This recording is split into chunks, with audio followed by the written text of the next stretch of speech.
In this gripping story, follow Kemi, a young girl who strikes a dangerous deal with a mysterious snake to save her ailing father. As she grapples with guilt and fear, Kemi must face the consequences of her choices and the secrets that threaten to tear her family apart. Once upon a time in a village called Idanre, a place where the hills stretched tall against the sky and the streams were clear and cool, there lived Kemi, a young pretty girl in her late teens. Kemi's father was a vegetable farmer.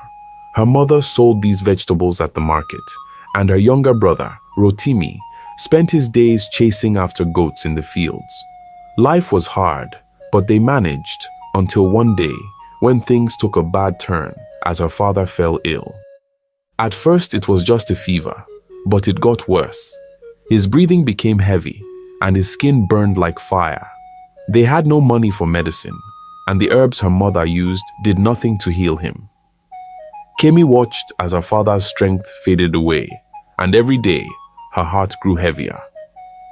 One evening, after fetching water from the stream, Kemi sat by the water's edge. The sun was setting, painting the sky in soft pinks and oranges.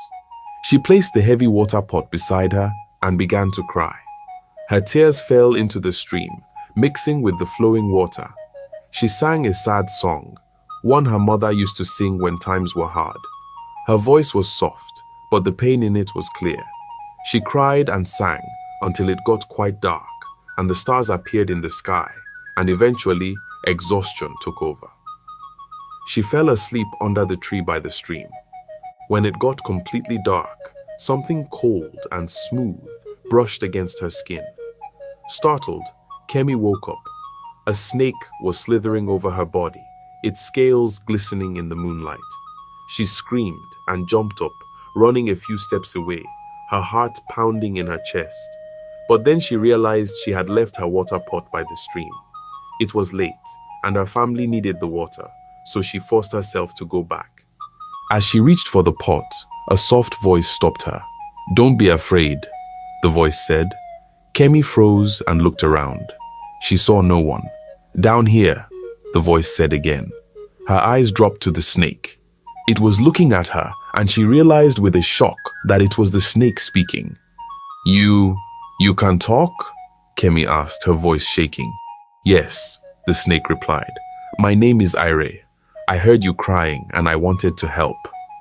Kemi was too shocked to move. She had never heard of a snake that could talk. "Help? How can a snake help me?" she asked, still crouching by the water. "I heard your song and I felt your sadness," Ire said, its voice calm and soft. "I have been lonely for a long time. I only ask for your company. If you sing for me each time you come to fetch water, I will give you something in return."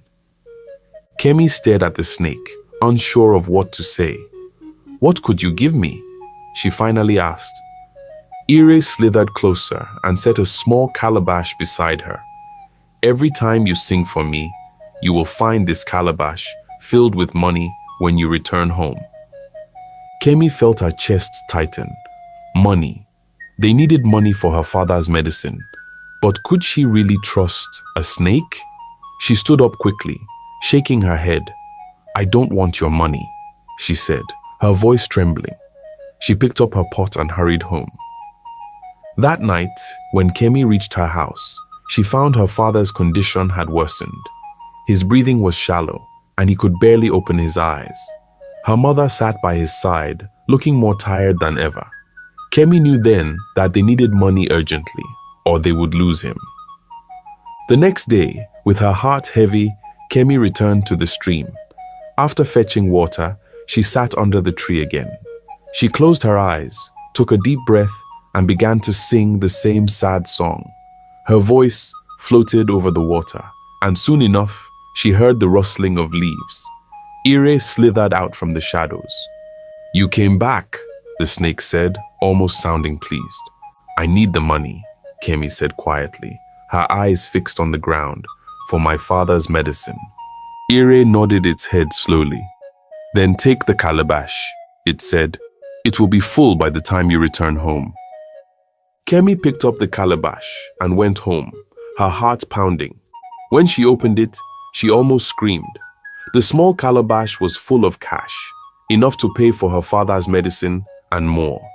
Her hands shook as she showed her mother, explaining that she had found a job working for the queen as a maid.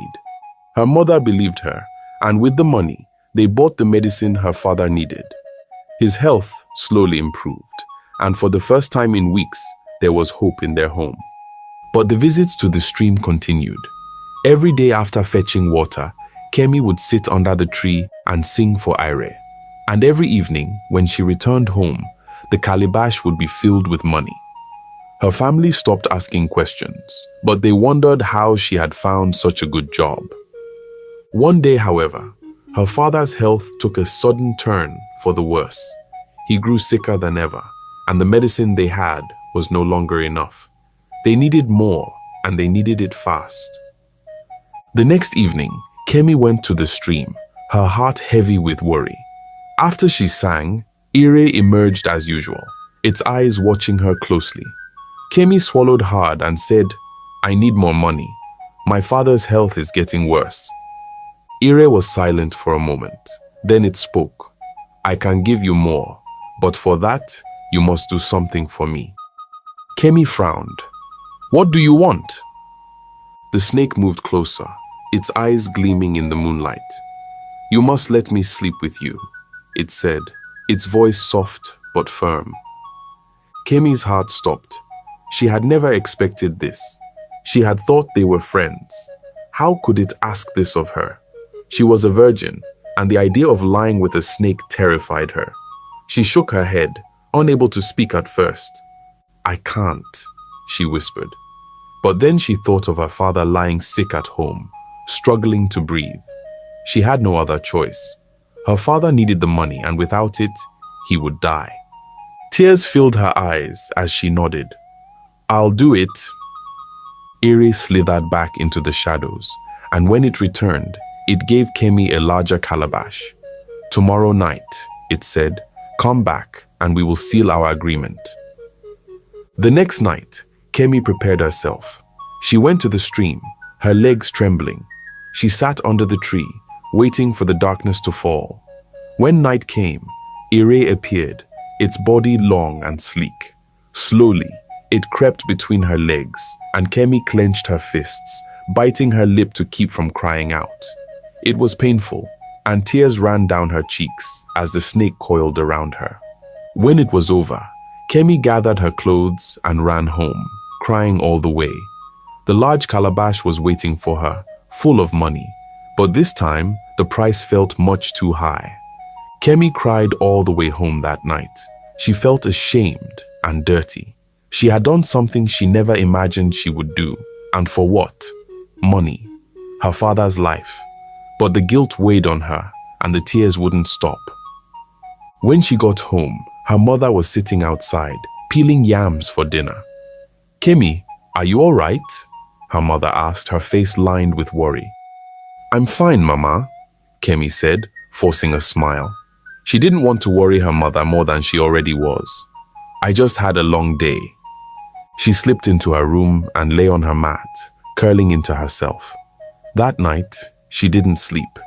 She kept thinking about what had happened at the stream, about Ire, the snake, and how she had let it take advantage of her. Her father's health was improving, but at what cost? She felt trapped, like she had sold her soul for a handful of coins. Days turned into weeks, and her father got better. He could walk again, and his strength was returning. Kemi's family was happy, but she wasn't. Every night she went to the stream, sang for Ire, and lay with it. Each time, it got harder to hide her pain.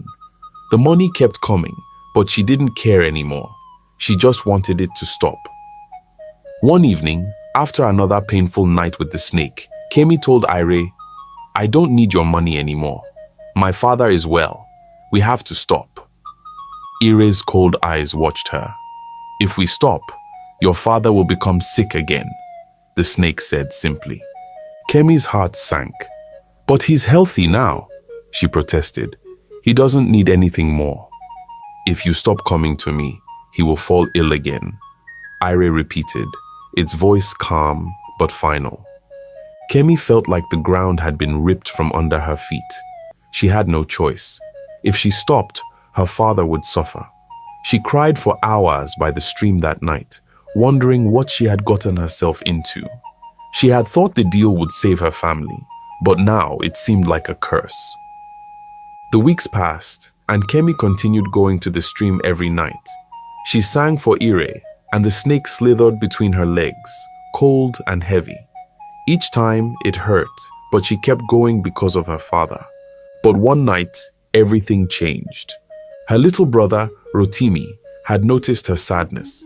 He was small but clever, and he had always looked up to his big sister. That evening, he heard her crying in her room. He knocked on her door. "Sister, what's wrong?" Rotimi asked, his small voice full of concern. "Nothing, Rotimi," Kemi said quickly, wiping her tears. "Go to bed." But Rotimi wasn't convinced. He could see the sadness in Kemi's eyes, and he knew something was wrong. So, the next evening, he decided to follow her. He didn't tell anyone, not even their mother. He just watched as Kemi left the house with her water pot, and then he quietly followed her through the trees, staying out of sight. Kemi didn't notice him. She walked to the stream as usual, set down her pot, and sat under the tree. Rotimi crouched behind a large rock, peeking out just enough to see what his sister was doing. Kemi started to sing, her voice soft and sad. It was the same song she always sang when she was upset, the same one their mother used to sing. Rotimi watched her closely, but nothing seemed unusual. Maybe she was just sad. Maybe that was all. But then, as the sun began to set and the sky turned dark, Rotimi heard Kemi speaking. "Please," Kemi said, her voice low, "take it easy tonight. I'm tired." Rotimi frowned. Who was she talking to? He peeked around the rock, his eyes wide with curiosity. That's when he saw it. A long, dark, green snake was slithering out of the bushes, moving towards Kemi. Rotimi's heart pounded in his chest as he watched, frozen in place. Kemi didn't look scared. She sat there, her legs slightly open and the snake crawled between them, its body winding around her. Rotimi couldn't believe what he was seeing. His sister was letting a snake crawl between her legs. He couldn't keep quiet any longer. He screamed, a loud, piercing scream that echoed through the trees. Kemi jumped up, startled. The snake hissed and quickly slithered into the bushes, disappearing into the shadows. Kemi's heart raced as she looked around, her eyes landing on Rotimi, who was staring at her with wide, terrified eyes. "Rotimi!" Kemi shouted, her voice shaking. "What are you doing here?" Rotimi's face was pale. What were you doing?" he asked, his voice barely a whisper. He was trembling, his eyes still wide with fear. Kemi felt like she was going to faint. She didn't know what to say. How could she explain this? How could she tell her little brother that she had been lying with a snake for money? "Rotimi, listen to me," she said, stepping towards him, her hands shaking. "I can explain." But Rotimi didn't wait to hear the rest. He turned and ran, his small feet kicking up dust as he raced back home. Kemi stood there, frozen, tears streaming down her face. She had kept this secret for so long, but now it was out. What do you think of this amazing story? What will later happen to Kemi? What will now become of her relationship with the snake? Will her brother Rotimi tell on her, or will he protect her sister's secret? Share your thoughts in the comments, and don't forget to like, share, and subscribe as you wait for part 2.